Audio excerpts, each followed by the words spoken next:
Praise the Lord. கர்த்தருக்கு ஸ்தோத்திரம். இன்றைய வசனம்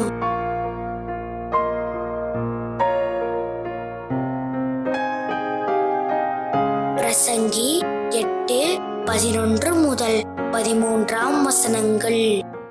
துர்க்கிரியைக்கு தக்க தண்டனை சீக்கிரமாய் நடவாதபடியால் மனுபுத்திரரின் இருதயம் பொல்லாப்பை செய்ய அவர்களுக்குள்ளே துணிகரம் கொண்டிருக்கிறது.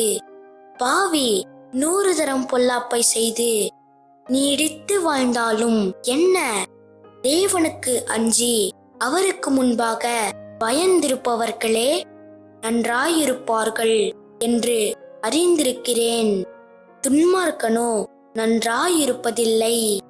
அவன் தேவனுக்கு முன்பாக பயப்படாதிருக்கிறபடியால் நிழலை போலிருக்கிற அவனுடைய வாழ்நாள் நீடித்திருப்பதுமில்லை.